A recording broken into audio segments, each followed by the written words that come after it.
Hello, I am Pramod Kumar.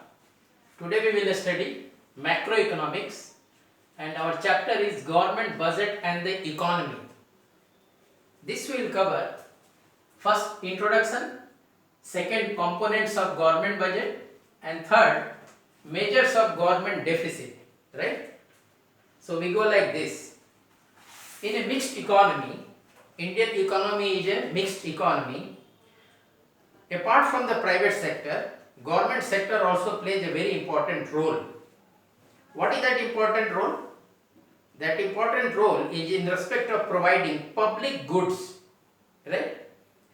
There are several goods which are not easily provided by the private sector, like national defense, roads, ports, government administration, etc. These are public goods which are not provided by the private sector. So government comes into play. So public goods, will give some examples: national defense, roads, ports, government administration, etc. Private goods, clothes, food, cars, two-wheelers, food items, houses that people buy, those are private goods supplied by the private players in the market, right? So there is a subtle difference, slight difference between public goods and private goods. Suppose I am eating an ice cream, right? So this consumption of mine is in rivalry with your consumption, right? I am eating an ice cream, so this consumption of mine is in rivalry with your consumption. But when you compare public goods, that's not the case, right? Suppose government has constructed a bridge over a river. So now we don't have to cross the river through by way of boats. We can go through that bridge. So when we use, public uses that bridge constructed by the government and that bridge is called a public good, there is no rivalry. I use, you use. My using of the bridge doesn't deprive others of the using of that bridge. Others using that bridge doesn't deprive me of using that bridge. Or government parks, government zoo. Second thing is that suppose I want to watch a movie, so I need to buy a ticket. If I don't buy, I am excluded from the movie goers list. If I buy, I am included for watching that movie. If I don't buy, I am not included, I am excluded. That is not the case with the public good. Whether I buy or not, I can use that public good like roads, highways, national defense, the services provided by national defense, government administration, parks, etc.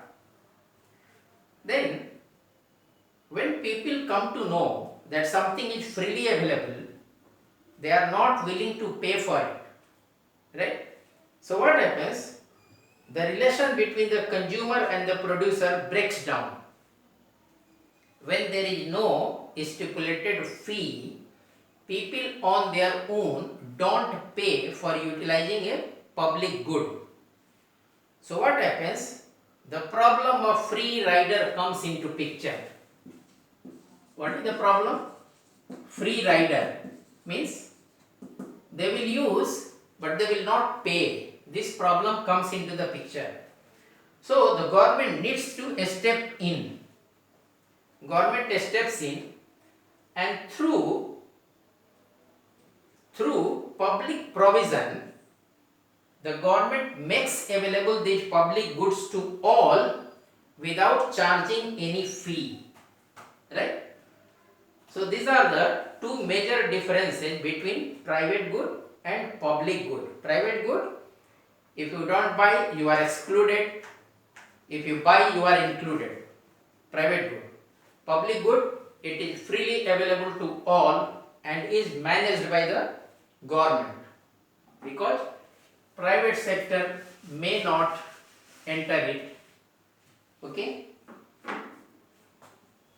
Then the government has, in mixed economy, the government has three important functions to perform. First is called allocation function. What is allocation function? Which we have just now discussed.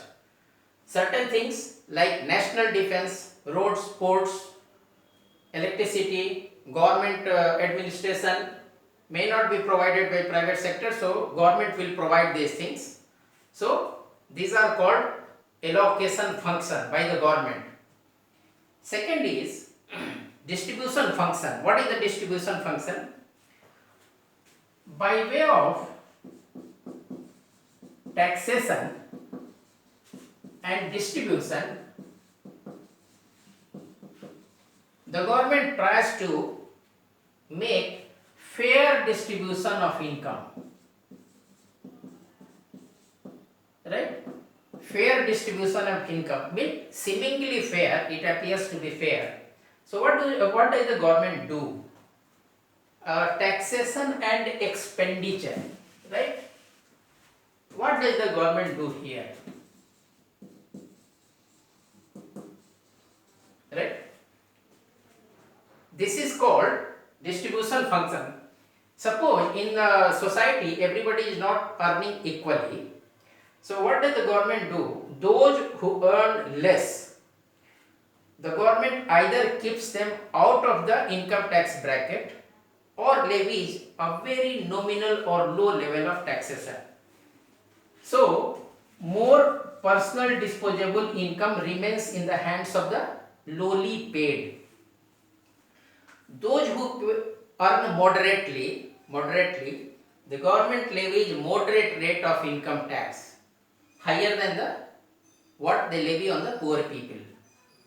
And to the affluent class, the government still imposes higher taxation. So that way, the government tries to make a fair distribution of income, so that personal disposable income remains more in the hands of the poor as compared to their total income.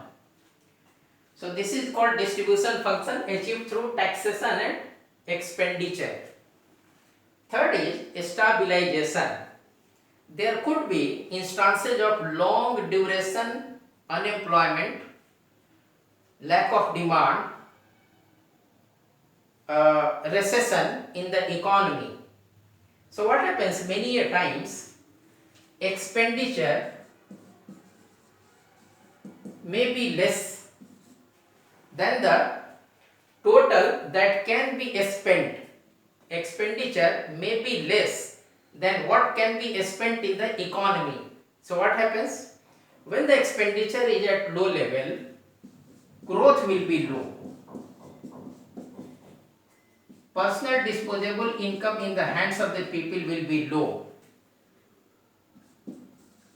Income is low, so demand is low. Right?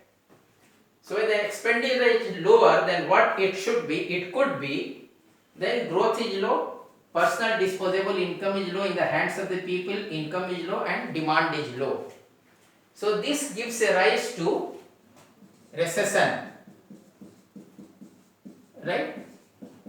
The other way round, when the expenditure is more than what is required or what could be in the economy, then what happens? This may indicate higher expenditure, may indicate higher level of employment, but what happens with that? More money changes the same level of goods. So that gives inflationary pressures in the economy. The average price level goes up and the real purchasing power of the people goes down. Inflation goes up, real purchasing power goes down in the hands of the people.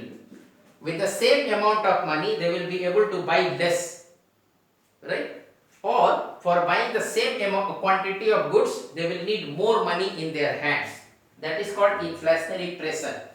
So the role of the government comes into picture, and the government tries to control the inflationary position in the economy through which is called stabilization by the government.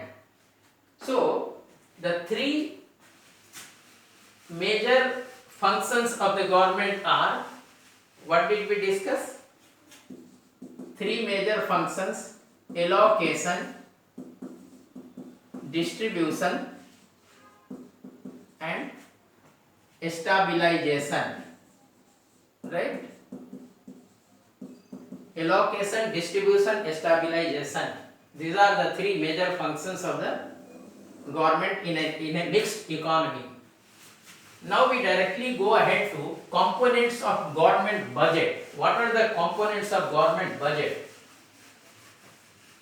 As per the constitutional requirement, the government is supposed to present annual financial statements to the Parliament.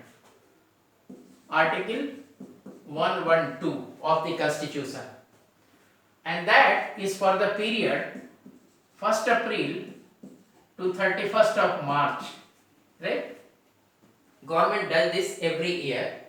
Here the government has to give an account of what they are going to achieve in the next year through revenue, receipt and revenue expenditure. This relates to the current year, the year about which the budget is there, right? This relates to the current year, revenue, receipt, revenue, expenditure. What is the revenue that the government is going to receive, estimates, and what are the expenses, revenue expenses that the government is going to make. Now, here what happens, first we need to know what are the items of revenue receipt, right? Or first we could note like this, components of government budget. So this is the government budget, right? It is of two types: revenue, capital, right? Revenue budget, capital budget. Now what is it? What are the kinds of revenue budget here? Revenue, receipt, revenue, expenditure, right? Same way, capital receipt, capital expenditure, right? Now, revenue receipt, tax receipt, non-tax receipt, right? Revenue expenditure, planned revenue expenditure, non-planned revenue expenditure, non-planned, right? And here there is only one: capital expenditure, planned capital expenditure, non-planned capital expenditure. So now we will discuss this first, right? This is a government budget, revenue budget, capital budget. Revenue budget, revenue receipt, revenue expenses. Capital budget, capital receipt, capital expenses. Now revenue receipt, two types: tax receipt, non-tax receipt. Revenue expenses, planned revenue expense, non-planned revenue expense. Capital expenses, planned capital expenses, non-planned capital expenses, right? Now let us start discussing one by one, right? What is revenue receipt. Revenue receipt, tax receipt, non-tax receipt. What is tax receipt? Proceeds of taxage that the central government receives. Proceeds of taxage that the central government receives plus other duties levied by the central government, right? And tax revenue also is of two types: direct taxes, indirect taxes. Direct taxes, as individuals we pay income tax, that is called direct tax, and firms, companies pay corporation tax, that is also direct tax. Gift tax, wealth tax, estate tax, those are examples of direct taxes. What are indirect taxes? Indirect taxes are, suppose I am going to buy this pen, right? I buy it for 30 rupees. So 25 rupees is the cost and 5 rupees is the indirect tax. So it comes to 30 rupees. It includes 30 rupees includes 5 rupees of indirect tax. And customs duty, when we export import, custom duty is imposed on the exports and imports. All these are indirect taxes, right? They are levied on goods and services and customs duty including. Okay. Now, non-tax receipt. What are the non-tax receipt available to the government? The interest that the government receives on account of loans given by central government. Suppose central government has extended loans. So whatever interest the central government earns, that is called non-tax receipt. Then government would have invested in various papers, various companies, various things. So the government receives dividend and profit out of those investments. So that is also non-tax receipt, revenue, non-tax revenue, right? Then government renders several kinds of services. So whatever the fee or charges the government receives for extending those services, rendering those services, also comes under this non-tax revenue, non-tax receipt. Okay. And grants in aid from foreign countries or international organizations also are included here, right? Now we go to revenue expenditure. What are the revenue expenditure? Planned revenue expenditure, non-planned. Let us see plan. What falls under planned revenue expenditure? First of all, revenue expenditure. All those expenditures which are incurred for other than creation of physical or financial assets. All those expenditures which are incurred for other than creation of physical or financial assets of the central government are called revenue expenditure, right? What comes under planned revenue expenditure? Central plans means central government plans, that comes under this, right? Central assistance to states and union territories plans. Whatever central government assists in the plans of state governments and union territories comes under planned revenue expenditure, right? Plan expenditure. Non-planned revenue expenditure. What is that? Non-planned revenue expenditure, it covers general, economic and social, various kinds of general, economic and social services offered by the government, right? Those expenses are covered here, non-planned. Whatever the government pays interest, government would have borrowed, so whatever interest the government pays comes under non-planned revenue expenditure, right? Then defense, national defense, whatever expenses are incurred on the defense comes under this. Then Subsidies. Government provides various kinds of subsidies. Those come under non-planned revenue expenditure. Salaries and pensions. Salaries and pensions also fall under non-planned revenue expenditure. Right? And subsidies the government extends of two kinds. Explicit subsidies. What are explicit subsidies? Government, in order to promote exports, the government gives subsidies. That is explicit subsidies. Then there are various kinds of loans on which the government gives subsidy on interest.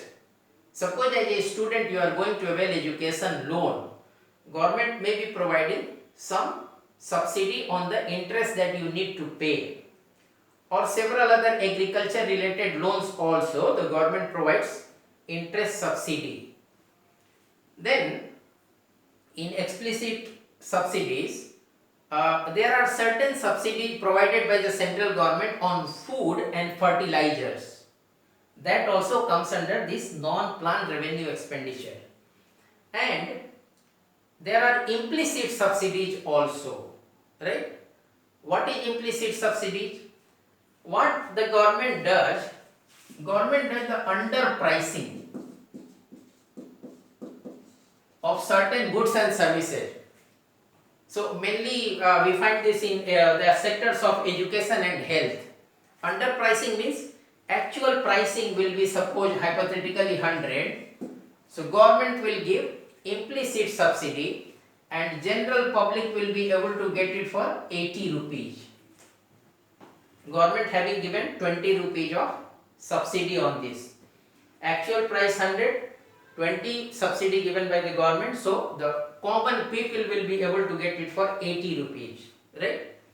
So we have come up to this. Now capital budget, capital receipt, capital expenditure. What is capital receipt, right?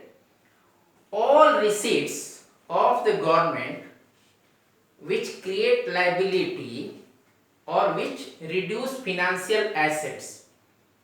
All receipts of the government which create liability, the liability of the government goes up or financial assets go down. Those are called capital receipts. Examples are loans raised by the government from public or Reserve Bank of India or commercial banks, right? Or commercial banks, other financial institutions, various loans raised by the government, loans received from foreign countries or international organizations, all come here, capital receipt, right? Post office savings, provident fund balances, post office savings, national savings certificates, provident fund balances, all those come under capital receipt, right? Then what is capital expenditure?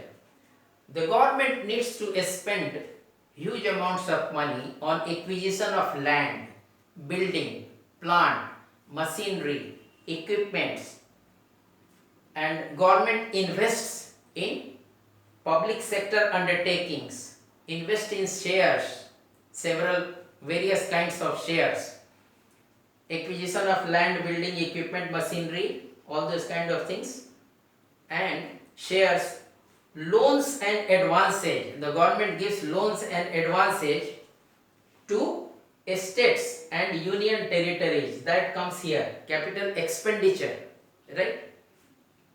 To loans and advances to states and union territories, right? So capital expenditure is done. Now capital expenditure is in two parts: planned capital expenditure, non-planned capital expenditure. What comes under planned capital expenditure? See, under planned capital expenditure comes central plan and central assistance to states and union territories plans. Planned capital expenditure, central plans of the central government, and central government's assistance to the states and union territories in their plans. right? That comes under planned capital expenditure. Non-planned capital expenditure. What is that?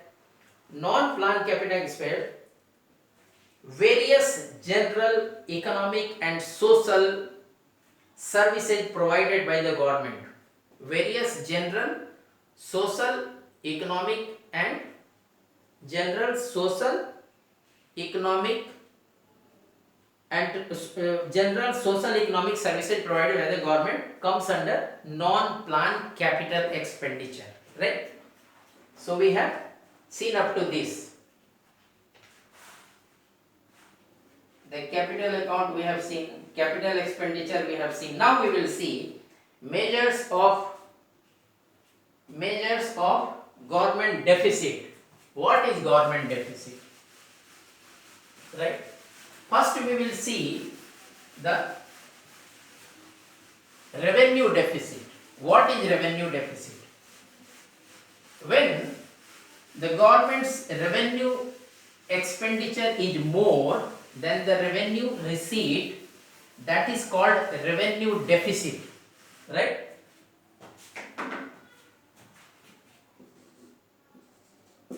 Revenue deficit is equal to revenue expenditure minus revenue receipt, right? So here what is happening? Expenditure is more than the receipt. So revenue deficit is there. What does it indicate? Revenue deficit indicates that the government is not in a position to meet even its consumption expenditure from its revenue receipt. So what does the government do? Government needs to dip its hands in its savings. In the position of revenue deficit, why does it come? Because revenue expenditure is more than revenue receipt. So the position of revenue deficit arises. So what does the government do? Government will have to dip its hands in the savings. And what will happen? Certain money that was to be utilized for other sectors will need to be diverted to this area for consumption purposes. Forget about investment. The government is not even able to take care of the consumption expenses from the revenue receipt, right? So gradually the government deficit will increase, so the government will have to borrow, and when the government will have to borrow, every borrowing has some cost. So many a times governments, what they do, they divert funds from those areas where they should be spending more, like health, education. So when the government diverts funds on account of revenue deficit, due to revenue deficit, the growth comes down and overall well-being, welfare of the society goes down, right? So that is revenue deficit. Now we will go to fiscal deficit. What is fiscal deficit? Fiscal deficit, what it is? It is the difference between government's total expenses and its total receipt excluding borrowings, right? It is the difference between government's total expenditure minus total receipt excluding borrowings. Borrowings are not included in the receipt for arriving at fiscal deficit. So we write it like this: gross fiscal deficit is equal to gross fiscal total expenditure of the government minus total expenditure of the government minus revenue receipt plus one more thing is added. What is added here? Plus non-debt creating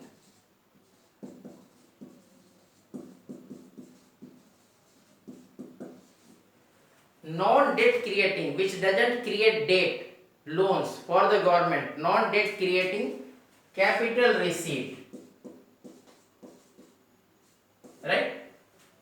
is gross fiscal deficit, total expenditure minus revenue receipt plus non-debt creating capital receipt, right?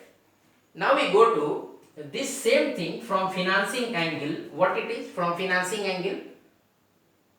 It's very simple from financing angle. Net borrowing at home, net borrowing from RBI and borrowing from abroad.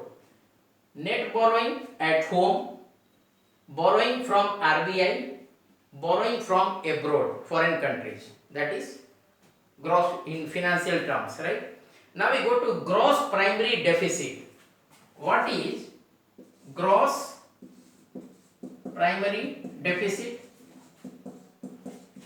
Out of this gross fiscal deficit, we will deduct one item, gross fiscal deficit minus net interest liability,